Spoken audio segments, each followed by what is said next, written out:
Somehow a 9mm got jammed up in there, and I don't know how.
What's going on here?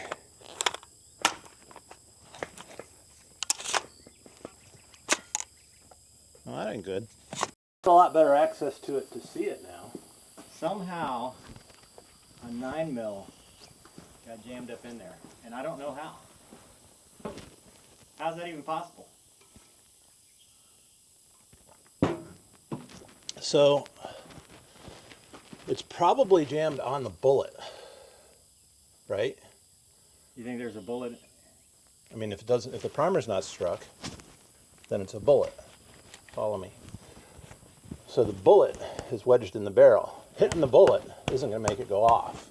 Right. Driving the bullet into the case is what I was worried about. Well, that's not going to happen because it's a 9mm. Right. So we should be able to hit it pretty hard without too much danger. Okay. More danger than I like, but still not too much.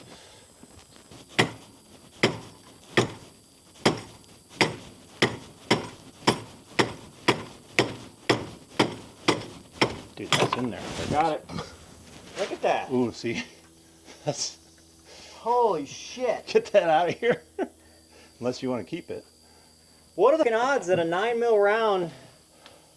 That's all compressed now. We just took our life's in our hands. Our hands in our hands? I do not like. So, lots of lessons learned there. One is, it does not take much to compress a bullet into a chamber. Look down your barrel first, man. Because that bullet is now missing its jacket. It's clear. Like, or is that a hollow point? What the? No, that's a ball ammo that you just whacked in there.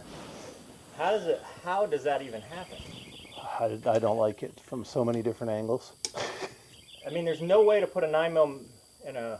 No, it had to have bounced in. But how did it, I mean, you were shooting the rifle. I was always transitioning from one to the other. Yeah, and how does it feed, dude?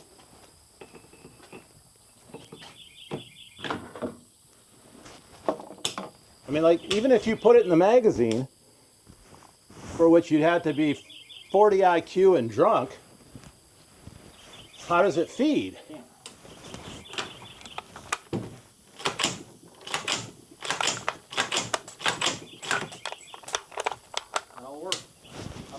5 rounds and see what happens. Yeah. I mean, it's probably fine. It didn't come into contact with any metals that could damage it, but at this point, I'm not going to bet on anything. Line's hot. Line's hot.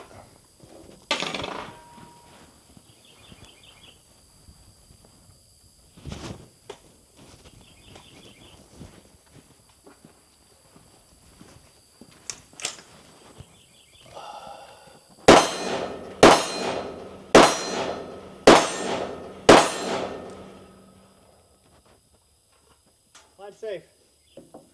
I don't understand any of this. All right, our first range rifle review. We haven't shot it yet. We're going to shoot the 7.62. This is an M&P-10 from the factory. Probably needs to be sighted, so we'll do that here in a second. The HUXWRX FLOW 7.62 Ti. It's titanium. It's printed.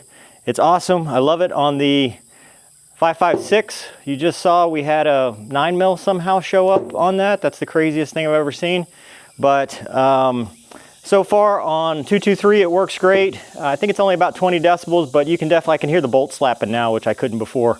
It has the quick disconnect, comes with a 7.62. I bought a 5.56 to add to that, so now I can go back and forth between rifles. So this will be the first time shooting this, but so far I'm happy with it. They're doing a $200 tax stamp. Silencer Shop is the one that did all of it for me. And let's shoot this first. Dead center windage, about 6 inches high. I wouldn't mess with it. Let's see if we can hit the gong now.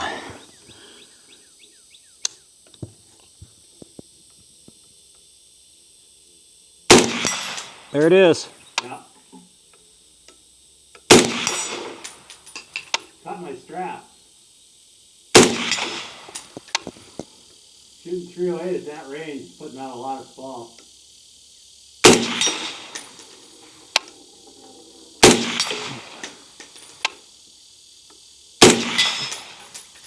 You want to try it at 3?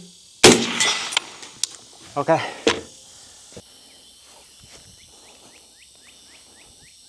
Yeah, it's 12X.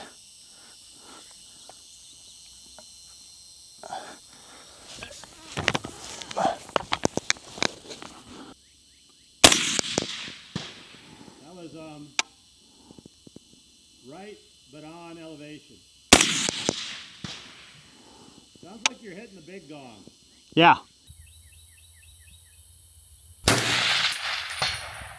Hit. That's the Low. man size silhouette. Yeah, that's weird because it was the same hole. Hit. I did the same thing when I aimed at the silhouette. I went low, but I'm gonna shoot at the big gong.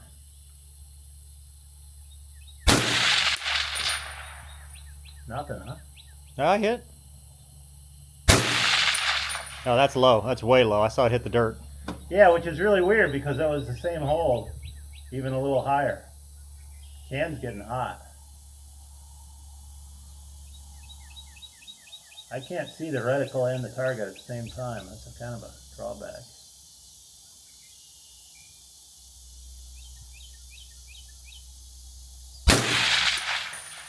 That hit the dirt. See it?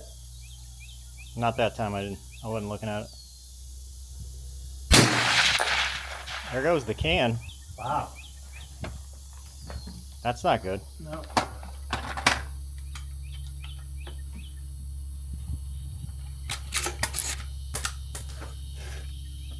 The adapter. Yeah, the QD. It went quite a ways. It's just because it's a 308. Well, it's a good thing it's quitting time. Right? That's how you know. God damn. Not even with gloves. Yeah, too hot, huh? Is the QD still in it? Yep. That's good. Yeah, do you have a new crush washer? Yeah. Was that a new crush washer? No, that's the one that was on it. Yeah, put a new one in. That'll give it some spring. If those threads are still okay. Looks like it just threaded off.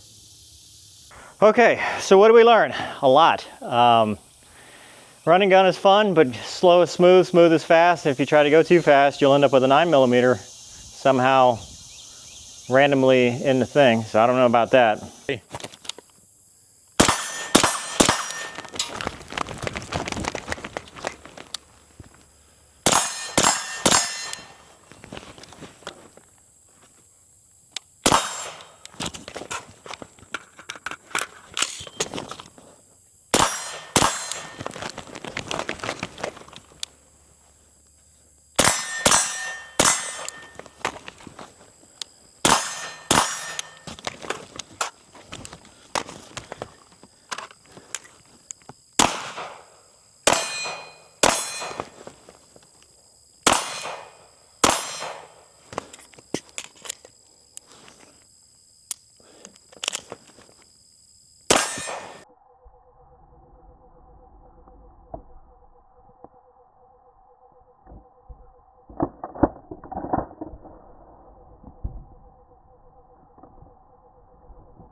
Damn it.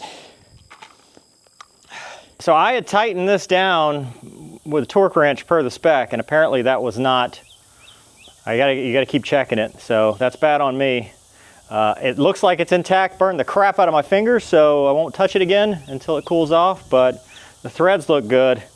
I don't know, Doug, what do you think? Does it, 762, is it? I think it lessens recoil. Yeah. And it was way quieter than I'm used to. Yeah, no, it was good.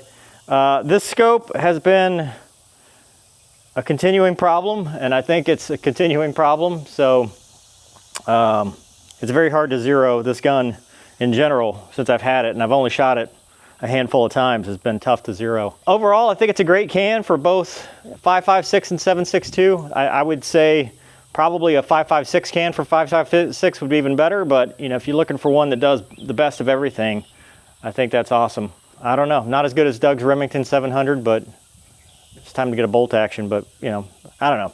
Let me know in the comments what you think. I'm sure I've screwed some stuff up, so people will tell me what I've done wrong, and we will have fun doing more of these later. Doug, you got anything else? No, sir, it was fun. Awesome. All right, thanks for watching. See you next time.